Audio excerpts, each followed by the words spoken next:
Saya merasa hidup ini nggak ada yang kita nggak ada, semua kita tuh di hadapan Tuhan tuh apa ya? Embun. Iya, ya kamu tuh nggak ada apa-apanya kalau tanpa saya gitu. Jadi saya pikir COVID itu bukan sesuatu yang kita anggap aib ya, kita alami. Jadi mengalami COVID ini sesuatu anugerah buat saya. Jadi bisa mengalami itu, jadi bisa jadi semacam belajar untuk diri saya sendiri, ke dalam dan keluarga, memahami kehendak Tuhan, kasih Tuhan. Di hal yang lain, sisi lain bisa menolong orang menyampaikan.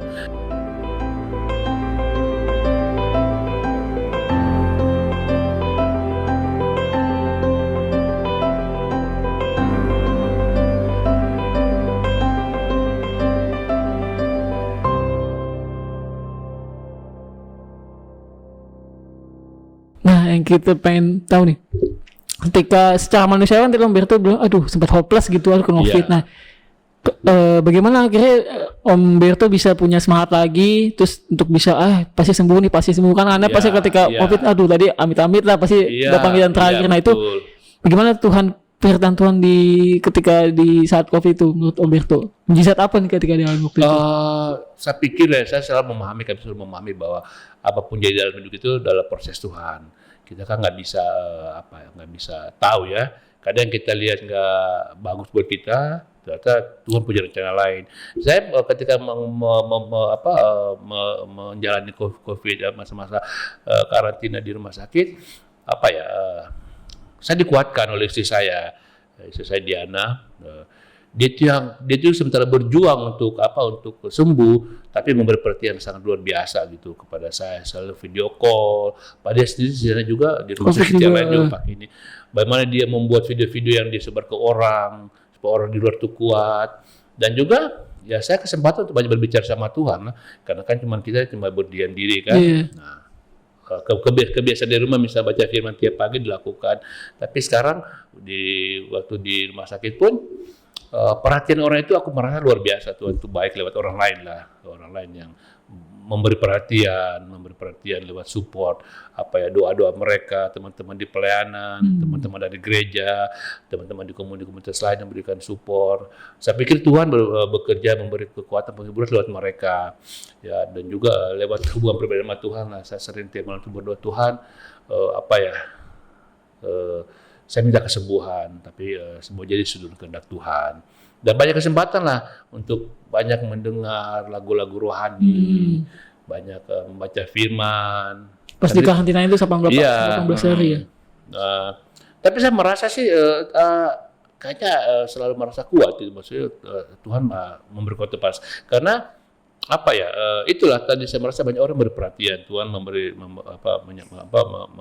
datang mengunjungi dengan cara-cara seperti itulah. Dan tentu saja dengan juga ketika kita berdoa sama Tuhan, kita merasa kedekatan Dia gitu.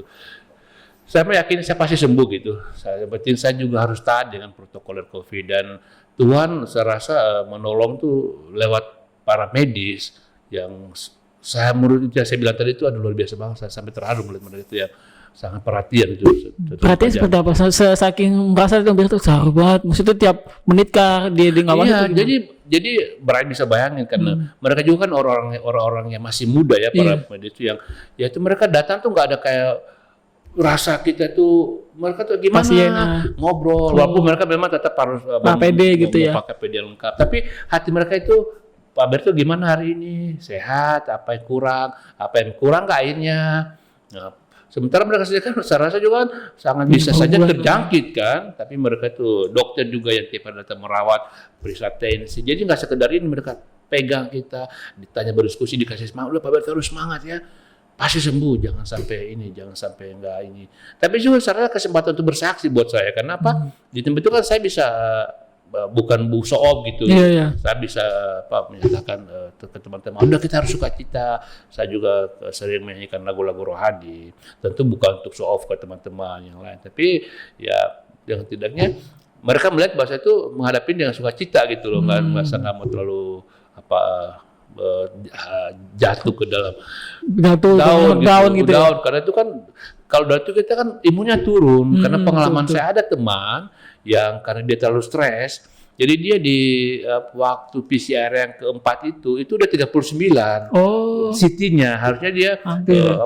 tinggal bersiap-siap pulang dong. Cuma karena dia kepikiran gimana tiba-tiba Langsung City down lagi ya. dia jatuh ke 32 Oh. Jadi belum bisa pulang gitu. Kalau saya trennya bagus dari 22 naik 32, naik 36, Naik terus ya? naik terus sampai akhirnya terakhirnya dinyatakan negatif dan disuruh pulang. Ya selama malam pandemi itu kita belajar hidup ini, aku merasa apa yang kita banggain ya. Sesuatu pun yang kita bisa yang sungguh saya renungkan, aduh apa sih yang kita bisa banggakan? Tiba-tiba saja kita kena begini. Tiba-tiba saya merenungkan beberapa teman kantor saya yang memang kena COVID, cuma dalam hitungan minggu dia pergi gitu loh. Jadi saya merasa hidup ini nggak ada yang kita nggak ada, semua kita tuh di hadapan Tuhan tuh apa ya? Ambon. Iya, ya kamu tuh nggak ada apa-apanya kalau tanpa saya gitu. Satu. Dan tapi di sisi lain juga Tuhan tuh selalu memberi kekuatan kepada kita untuk menjalani hidup ini dengan rasa syukur dan memberi pelajaran untuk hidup sama orang lain itu dengan rasa sayang itu orang itu. Bahwa semua orang itu memang Tuhan kasih untuk ketika kita bisa bawa diri yang baik, semua itu akan baik buat kita gitu.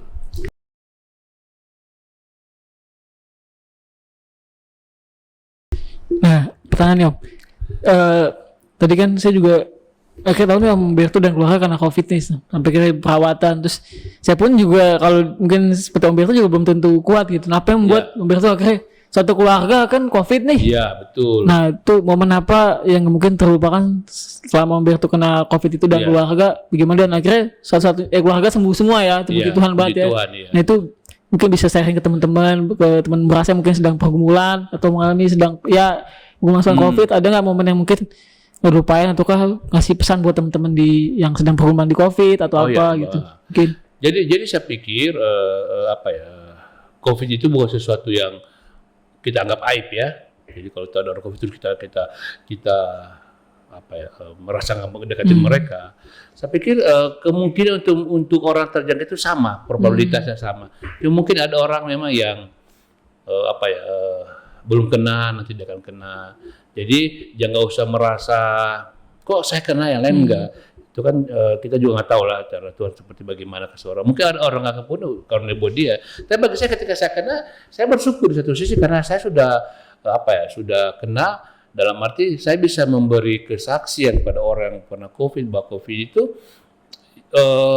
artinya secara medis bisa ditangani dengan baik kalau kita betul-betul awalnya kalau kita memang belum kena COVID, alangkah baiknya betul melakukan prokes yang sesuai. Tapi kalaupun kita udah kena pun, ya kayak aku bilang tadi, kemungkinan kan semua orang itu sama aja. Cuman kayak saya nggak tahu pernah di mana kan, tiba-tiba aja kena. Ketika kena udah kita berpikir positif saja, meyakini semua itu proses bisa dijalani.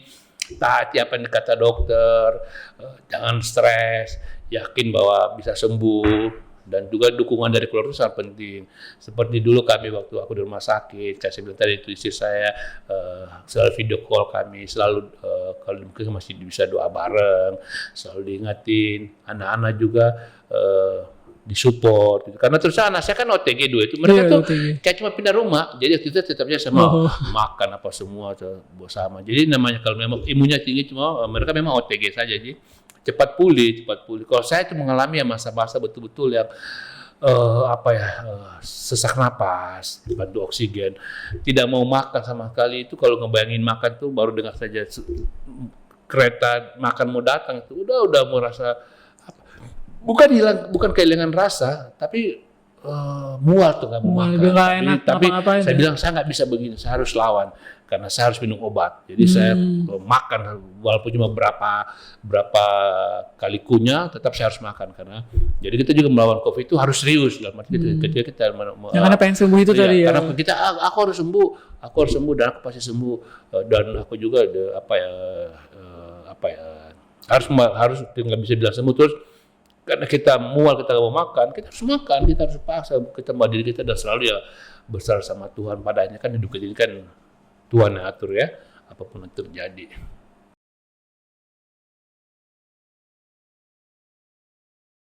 Step dong sekalian loh, pesan buat teman-teman yang sedang COVID bergumulan mungkin kesaksian kan Berto. Pesan saya sih nggak usah terlalu yang kita memang hidup di zaman pandemi ini. kita nggak boleh juga terus langsung mengurung diri. Ada orang yang wah udah nggak mau kemana, takut parno gitu. Udah parno enggak, kan kita emang akan hidup lama. Menurut saya sih kita nggak akan segera melalui masa pandemi ini. Kemarin kita prediksi ya paling Maret selesai kan. Sekarang kan ternyata enggak ya. Malah ada lagi varian baru ya B19. Varian baru B11. Jadi kita hidup di new normal, normal yang normal tapi normal baru dengan segala pembatasan yang kita lengkapi. Itu aja ikuti protokol dari COVID. Yang paling penting itu adalah rajin cuci tangan karena dia kan tangan lah tempat dia paling bisa masuk ya. Ketika kita makan, kita gosok-gosok mata, kita hidung kan. Jadi itu betul-betul harus pakai masker, rajin cuci tangan, ya menghindari kerumunan. Karena ada orang merasa merasa gimana? Itulah nanti kalau emang mau kena kalau enggak. Saya pikir enggak karena pengalaman beberapa teman juga yang karena suka ada kan keluarga tuh yang kemarin pas Imlek itu kan ketemu ada tukar tiba-tiba karena kan ketika dia kena satu orang bejaki kan langsung kena semua. Jadi memang harus menghindari dulu yang namanya kerumunan yang nggak penting. Saya sendiri kan ke kantor pun kami pun di kantor kan sangat dibatasi, cuma boleh 25 orang 25% kami ke kantor dan harus kerja juga dibagi waktu untuk tidak kerja full di rumah. Jadi poinnya adalah kita ini ada di daerah pandemi COVID, tapi kita tetap harus life must go on dong, hidup tetap harus jalan lah. Kita itu beraktivitas biasa, lakukan kegiatan, tetapi dengan protokol COVID. Itu ada pembatasan yang kita lakukan. Tapi jangan sampai jadi orang yang sudah apatis. Kita tetap harus kerja nih kan. Nggak mungkin kita nggak kerja kan, kita mau gimana kan. Nah, kayak begini maka rasa mulai peluang yang lain lah yang baik kita bisa buat di COVID. Meyakini ini harus kita lewati. Di satu lili kita juga meyakini Tuhan punya rencana baik buat kita. Dari sisi alam sana kan kita kan lihat ibarat itu alam tuh lagi mau membersihkan diri dia kan dengan tidak banyaknya kendaraan sekarang yang kemana-mana orang mengurangi lalu lintas kan alam. Dulu kan sempat tuh Jakarta tuh keren banget kan, hijau gitu, awannya bagus karena nggak ada polusi kan, awan juga. Nah, tapi aku lihat sekarang orang tuh aku mengamati seminggu ini orang kayaknya udah aktivitasnya sudah lancar banget karena aku ngukurnya di tol nih. Kalau itu tuh udah macet banget sekarang kan. Kemarin waktu mungkin sebulan lalu kalau aku ke kantor itu bisa 1 jam nyampe, sekarang lama kan udah tol. Berarti kan orang sudah mulai normal itu tadi. Udah vaksin kan. Tapi tetaplah menjaga prokes, dukung usaha pemerintah gitu. Karena aku sudah melihat pemerintah Indonesia ini sungguh-sungguh luar biasa itu mengalokasikan penganggaran COVID. Karena terus saja kayak kami di Kementerian Teknis pun banyak anggaran-anggaran yang tidak terlalu mendesak harus dilakukan, semua dialihkan untuk COVID. Jadi kita harus berdiri di posisi mendukung usaha pemerintah, di sisi kita juga melakukan hal yang kita lakukan secara pribadi dan komunitas. Minimal di rumah lah saling ingatin untuk cuci tangan, di komunitas kita teman-teman. Anak-anak muda nih, jangan udah masih suka nongkrong, jangan dulu deh. Jangan dulu ya, betul tuh. Kalau nggak penting, karena yang ngeri itu ketika dia anak muda OTG dia nggak tahu bahwa dia itu kena karena tingginya tinggi ya. OTG itu. Bagi orang lain membahayakan orang lain, bagi dia sendiri dia nggak sadar dia sementara digerogotin gitu loh oleh COVID, karena COVID itu memberi kekerusakan permanen dalam diri kita. Jadi kalau dia kuat karena muda OTG ya dia mesti berpikir dia bisa membahayakan orang lain dan dirinya sendiri dia nggak rasa digerogoti oleh COVID.